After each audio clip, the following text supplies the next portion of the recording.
Langkah dengan semangat berkobar, menularkan ilmu tanpa lelah, membuka mata hati terbuka, membawa cinta di setiap arah. Ia hadir tanpa suara keras, tapi jejaknya jelas terasa, mengubah cahaya ke seluruh kelas, membangun mimpi tanpa jeda. Oh guru, penggerak tanpa pamrih, kau terangi jalan di dalam gelap. Kami berdiri tegap dalam sinarmu, menyongsong hari penuh. Assalamualaikum warahmatullahi wabarakatuh. Selamat siang Ibu Yuliana. Apa kabarnya hari ini, Bu? Ya, waalaikumsalam warahmatullahi wabarakatuh. Alhamdulillah sehat, Pak. Bapak apa kabar? Oke, baik juga, Bu. Nah, Ibu Yuliana, 3 hari yang lalu saya sudah menyampaikan kepada Ibu bahwa untuk hari ini kita akan mengadakan supervisi sejenis praobservasi untuk supervisi akademik. Nah, perlu saya sampaikan kepada Ibu bahwa untuk observasi yang akan saya lakukan itu akan terbagi menjadi 3 tahap. Yang pertama itu adalah saya akan melakukan praobservasi yang kita lakukan sekarang. Kemudian nanti itu kita juga akan melakukan observasi. Saya akan berkunjung ke kelas Ibu untuk menyaksikan, melihat Ibu pada saat proses pembelajaran, dan nanti terakhir ada pasca observasi di mana nantinya itu akan dihadiri oleh Ibu pengajar praktik menyaksikan kita untuk melakukan pasca observasi. Nah, untuk hari ini kita akan berdiskusi, bertukar pikiran terkait kegiatan yang akan kita lakukan, observasi di kelas nantinya. Nah, mudah-mudahan pertemuan kita hari ini bisa membuat perencanaan yang sudah kita buat bisa berjalan lancar dan mungkin meningkatkan kemampuan Ibu dalam mengelola pembelajaran di kelas. Nah, untuk membuka pembicaraan kita hari ini, boleh saya tahu apa harapan Ibu terhadap pertemuan kita hari ini? Ya, senang sekali Pak saya bisa bekerja sama dengan Bapak. Saya juga senang bisa disupervisi karena untuk meningkatkan kompetensi saya bagaimana proses pembelajaran di kelas, dan saya juga ingin berdiskusi dengan Bapak mengenai perencanaan pembelajaran yang saya akan lakukan nantinya, Pak. Oke, baik Bu ya. Nah, tujuan kita hari ini untuk berdiskusi terkait dengan persiapan Ibu Yuliana yang nantinya akan saya observasi. Nah, kemudian kalau boleh saya tahu nih Bu, akan menyampaikan materi tentang apa di pertemuan kita nantinya pada saat observasi? Ya, jadi kebetulan materi kita saat ini terkait tentang memahami ide pokok dan ide pendukung pada sebuah teks yang panjang tapi dikondisikan dengan struktur teks. Oke, terkait dengan materi tentang teks, ide pokok dan ide pendukung. Nanti akan belajar nanti tentunya ada tujuan pembelajaran yang ingin dicapai. Nah, kira-kira apa tujuan pembelajaran yang Ibu ingin capai dan ingin Ibu sampaikan ke siswa pada saat observasi nanti? Nanti siswa saya akan berikan teks untuk kegiatan membaca atau literasi dan praktik. Jadi mereka akan menganalisis ide pokok dalam sebuah teks, ide pokok dan ide pendukung dalam sebuah teks. Kemudian mereka akan memahami teks tersebut dan bagaimana struktur teks yang ada pada teks tersebut. Oke, baik. Luar biasa sekali Bu ya. Nah, kira-kira nanti pada saat pertemuan saya di kelas nantinya dengan siswa-siswa Ibu, kira-kira area yang mana yang mau dikembangkan? Sebenarnya di sini ada 2 poin penting yang akan saya kembangkan. Yang pertama itu membaca. Bagaimana saya ingin meningkatkan literasi siswa. Jadi dengan membaca mereka bisa memahami bacaan dan mereka juga perlu mencatat informasi yang mereka temui dalam materi. Dan yang kedua, tentu mereka akan melakukan pengamatan bersama kelompok mereka. Jadi mereka akan berdiskusi dan berkolaborasi dengan teman-teman mereka dalam menjawab pertanyaan-pertanyaan dalam diskusi kelompok. Oke. Jadi nanti ada semacam diskusi kelompok Terus pastinya kan ada kerjasama dengan teman-teman mereka. Oke, baik. Jadi area yang Ibu coba kembangkan adalah yang pertama itu adalah meningkatkan kemampuan literasi siswa, dan kemudian yang kedua adalah bagaimana meningkatkan atau melihat kemampuan siswa dalam melakukan kolaborasi di kelompok. Mungkin tentunya ada kelompok-kelompok yang sudah dibentuk, itu sangat luar biasa sekali. Nah, kira-kira nih bagaimana persiapan untuk apa yang sudah Ibu siapkan untuk supervisi nantinya pada saat observasi di kelas?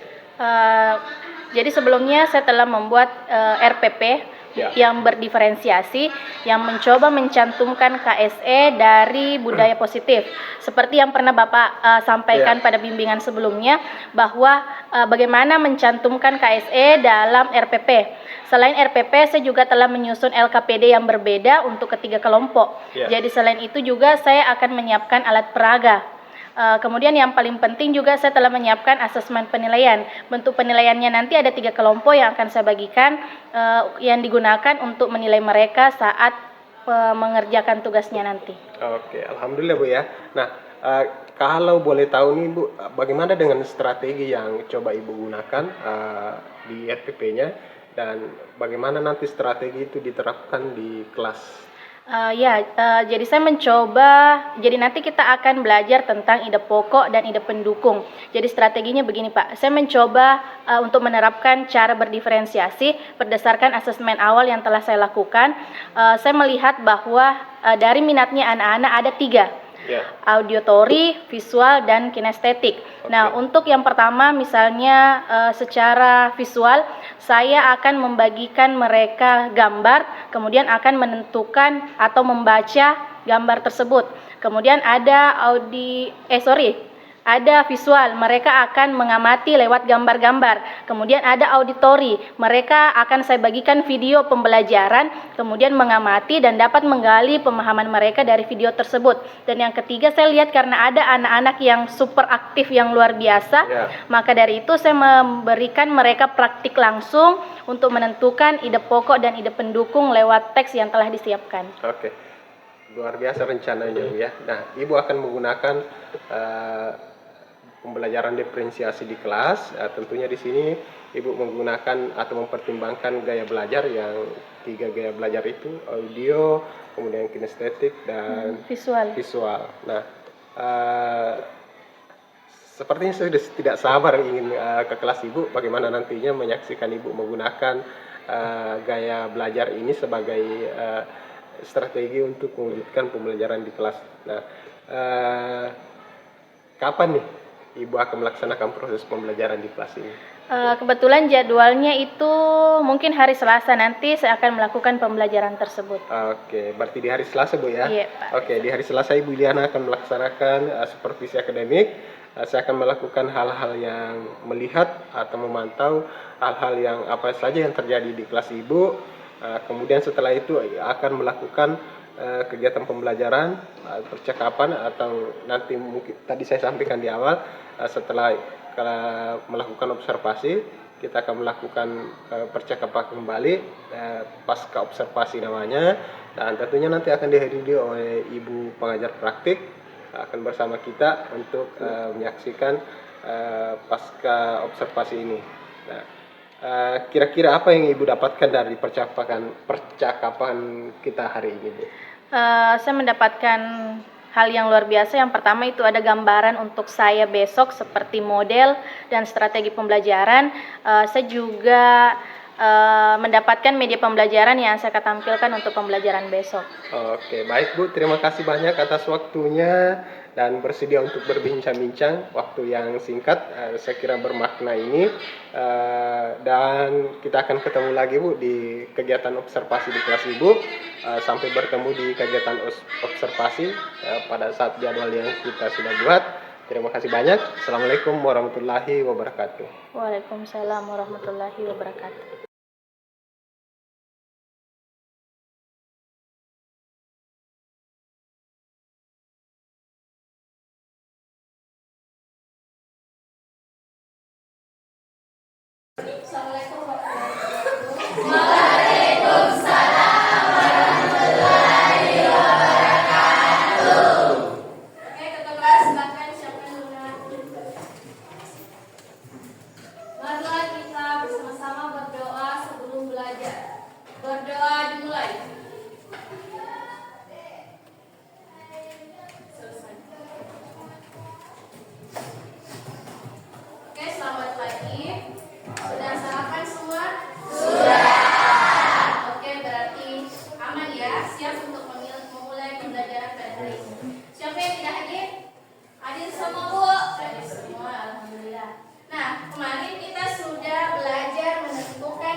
Ya, menjelaskan atau ide penjelas dari ide pokok. Nah, untuk hari ini kita akan masuk di tujuan pembelajaran selanjutnya.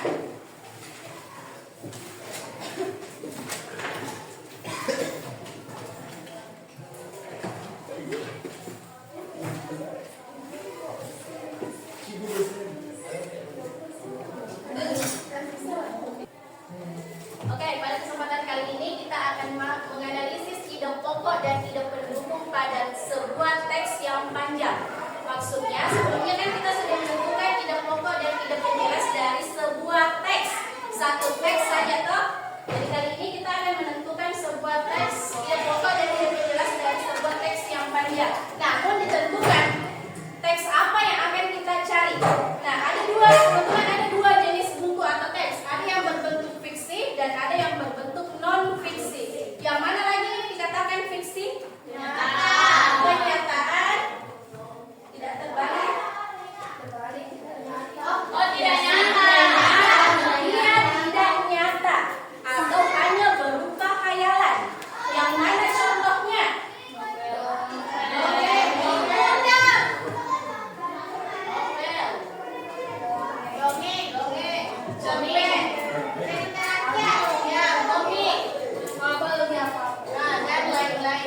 Beda halnya kalau non fiksi.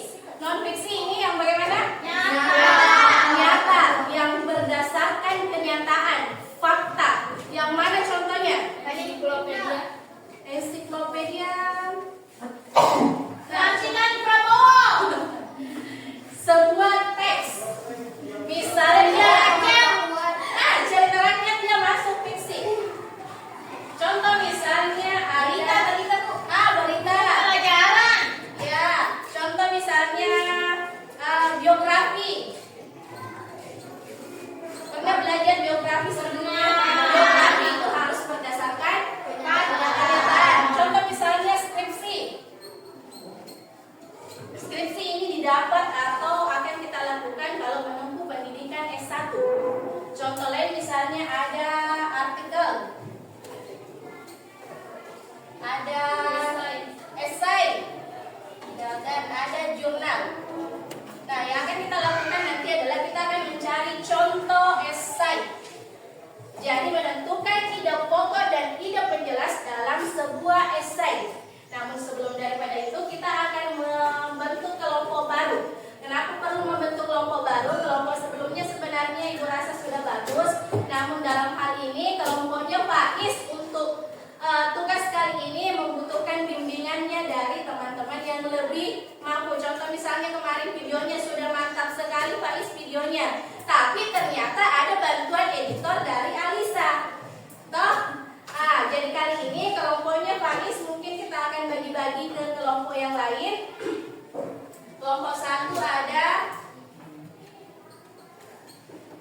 Alisa. Kelompok 2 ada, silakan Mas Suna, Nur Hikmah. Kelompok 3 ada Afiana. Dan kelompok 5 ada kelompok 4 ada Irma. Berapa orang sih? 31 berarti ada 7. Satu kelompok 7. Ada 7 Bu. Satu kelompok 7. Ya. 2, 3, 4, 5, 6, 7.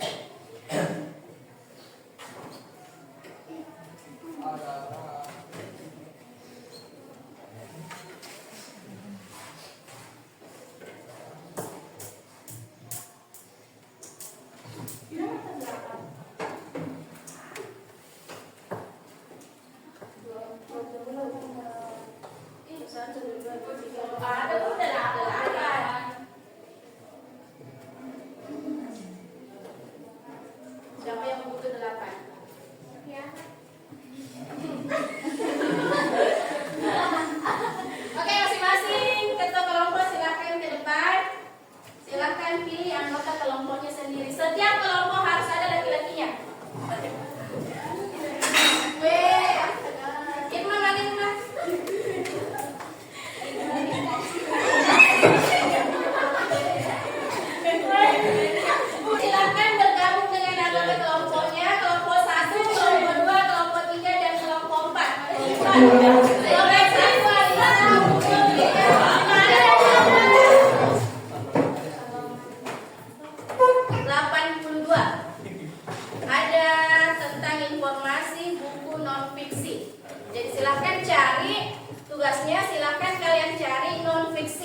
mau itu berita, biografi, atau esai. Sebaiknya jangan skripsi ya. Kenapa? Karena ini agak berat.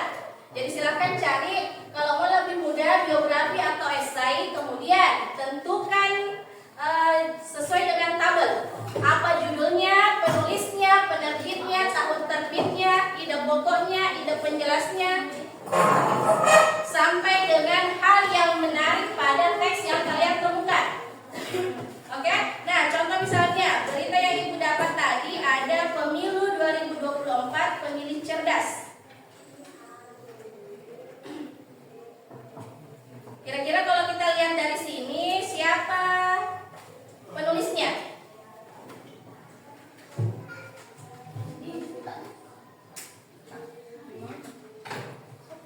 Terbuka?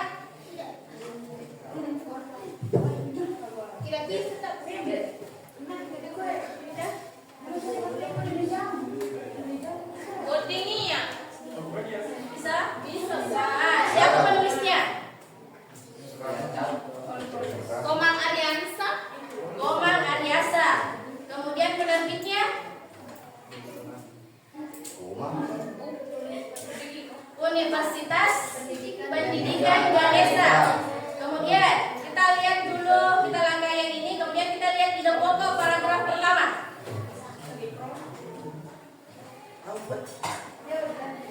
Ada paragraf pertama, pesta demokrasi akan berlangsung pada tahun 2024 mendatang. Dalam kegiatan politik ini tentunya seluruh komponen masyarakat diharapkan dapat ikut serta menyalurkan hak suara, bisa bersama-sama menentukan pemimpin bangsa yang akan menentukan nasib negara ke depannya.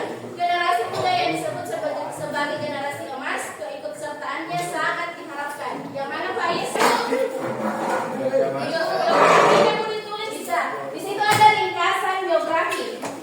Yang biografinya yang ditulis sesuai dengan tabel. Nah, berarti judulnya dulu, penulisnya, penerbit, tahun, ringkasan isi buku atau ringkasan isi teks. Kemudian ide pokok, ide pendukung dan hal yang menarik. Oh, yang mana? Ya, susah nggak baca judul buku dan buku judul pendukung.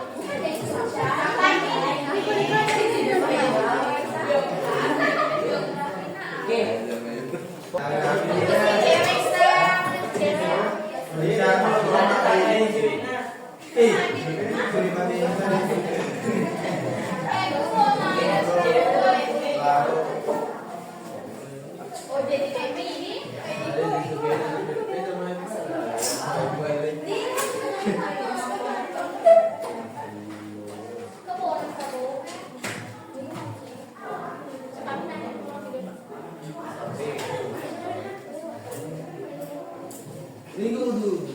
Assalamualaikum warahmatullahi wabarakatuh.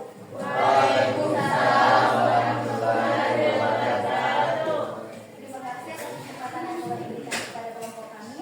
Perkenalkan, kami dari kelompok 2 akan memaparkan hasil diskusi dari kelompok kami. Untuk pembicara pertama akan dibacakan oleh teman saya. Untuk nomor 1 yaitu mengenal kecerdasan buatan, menjelaskan konsep, sejarah, perkembangan dan penerapan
Baik, Assalamualaikum warahmatullahi wabarakatuh. Saya ucapkan selamat datang pada Ibu pelajar praktik yang sudah menyempatkan hadir di kesempatan pasca observasi ini.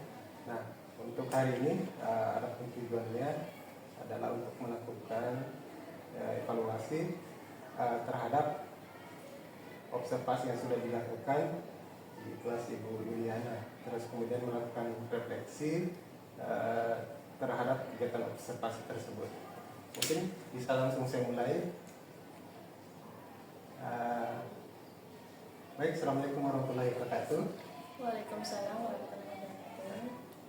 Bagaimana kabarnya Ibu Yuliana hari ini?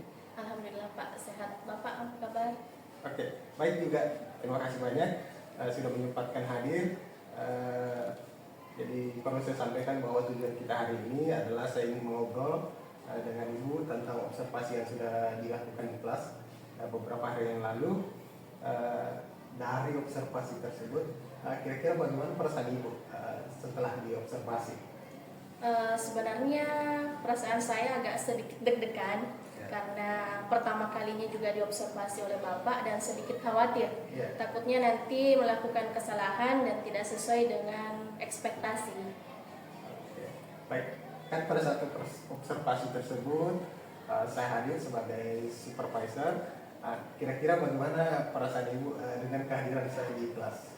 Ya, seperti yang saya katakan tadi Pak, bahwa saya sedikit deg-degan, agak canggung juga karena Bapak ini merupakan guru saya 10 tahun yang lalu di sini. Tapi dengan berjalannya waktu, alhamdulillah sudah mulai enjoy dan bisa menyelesaikan dengan tepat waktu juga.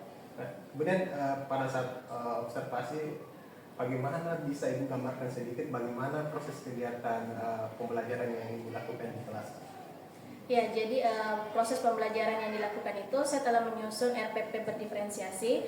Anak-anak saya bagi kelompok menjadi sekiranya ada 3 kelompok. Tapi kemarin saya lihat ternyata anak-anak yang aktif berpotensi menjadi 2 kelompok. Jadi saya bagi 4 kelompok, 1 visual, 1 auditori, dan 2 kelompok kinestetik. Kemudian dalam proses pembelajaran kemarin saya menggunakan model problem based learning, di mana anak-anak akan menentukan ide pokok dan ide pendukung dari sebuah teks panjang yang telah ditentukan. Oke, mungkin bisa diceritakan bagaimana model pembelajaran yang digunakan pada saat itu.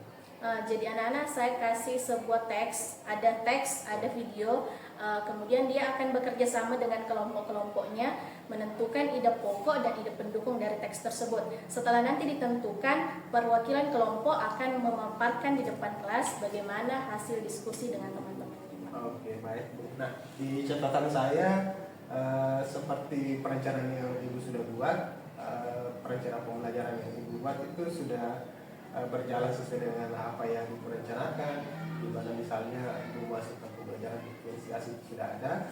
Kemudian untuk KSE-nya mungkin meskipun belum terencana dengan baik, tapi secara kalau saya amati itu sudah ada sebenarnya di dalam proses pembelajaran yang Ibu lakukan. Nah, kira-kira dalam proses pembelajaran yang Ibu lakukan itu kira-kira ada tidak hambatan yang Ibu dapatkan?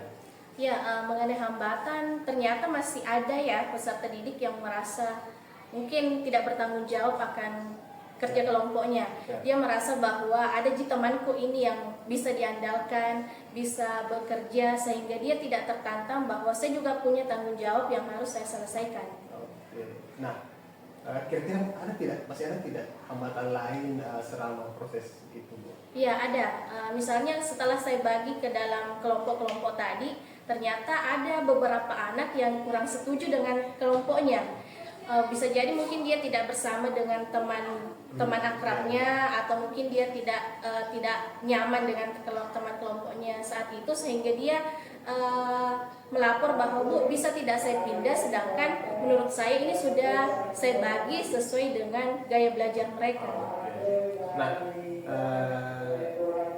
hambatan itu kira-kira kenapa ya hambatan itu terjadi? Ya, bisa digambarkan sedikit. Setelah saya kemarin juga perhatikan, mungkin karena media yang kurang menarik yang saya berikan juga, Mungkin saya juga kurang teliti memperhatikan anak-anak bahwa keinginannya si A mungkin mau seperti ini, tapi saya mungkin hanya lihat secara garis besar bahwa dia maunya seperti ini, tanpa memperhatikan hal-hal kecil bahwa ternyata oh dia lebih spesifik ke sini. Mungkin saya kurangnya di situ kemarin. Oke. Nah kemudian dari hambatan tersebut, kira-kira bisakah Ibu memberikan solusi terhadap hambatan-hambatan yang Ibu alami selama proses pembelajaran tersebut? Solusi untuk hambatannya mungkin kedepannya mungkin saya harus lebih memahami kondisi peserta didik, bahwa seperti apa maunya mereka, dan saya sepertinya harus membuat perencanaan yang lebih matang lagi sebelum masuk ke kelas. Dan tentunya saya akan berusaha untuk membuat media yang lebih menarik lagi supaya anak-anak secara keseluruhan bisa mempunyai tanggung jawab untuk menyelesaikan tugas nanti yang saya berikan. Oke, baik. Nah ini sudah ada solusi Bu. Nah, Ya. kira-kira solusi tersebut kapan bisa diterapkan di kelas Bu?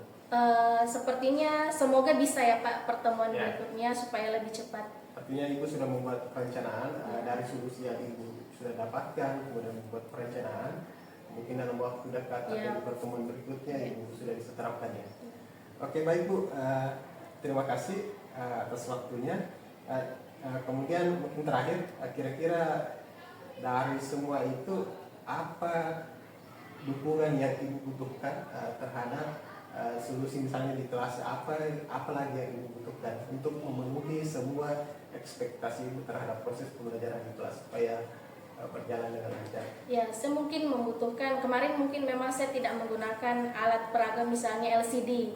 Ya, mungkin saya bisa menggunakan LCD atau mengajak anak-anak ke ruang yang ada smartboard-nya supaya mereka lebih tertarik lagi bahwa oh ternyata semenyenangkan ini menentukan ide pokok dan ide pendukung dalam sebuah teks. Karena jujur anak-anak sebenarnya saat ini dalam literasi tuh kayak sudah mulai jenuh. Jadi bagaimana caranya saya ingin membuat hal baru sehingga mereka kembali termotivasi untuk bagaimana supaya mereka semangat lagi untuk membaca. Oke, baik Bu, terima kasih banyak atas waktunya, komitmennya untuk terus bergerak mengadakan perubahan di sekolah supaya hal-hal yang sudah kita diperencanakan itu dapat berjalan dengan maksimal. Oke, baik Bu, terima kasih banyak atas waktunya. Sekian, saya kira waktunya. Mungkin ada mau disampaikan sama Ibu Pepe. Ya, baik, terima kasih atas kesempatan yang telah diberikan. Yang pertama saya ingin memberikan apresiasi kepada Bapak Mirwan karena kita dengar bersama tadi bahwa Pak Mirwan sudah melaksanakan praktik coaching dengan baik, di mana di dalamnya sudah sesuai dengan alur tirta, sudah ada tujuan, ada identifikasi, ada rencana aksi dan juga tanggung jawab untuk rekan sejawat dalam melaksanakan perbaikan atau pengembangan diri ke depannya. Kemudian tadi saya juga mendengar tentang pembelajaran berdiferensiasi dan juga ada KSE ya. Saya rasa Pak Mirwan sudah berhasil dan memang Pak Mirwan ini termasuk CGP hebat juga. Pak Mirwan bisa berbagi praktik baik dengan rekan sejawatnya tentang pembelajaran berdiferensiasi dan juga KSE. Mungkin itu dari saya, terima kasih. Oke, baik Bu, terima kasih banyak atas waktunya. Assalamualaikum warahmatullahi wabarakatuh.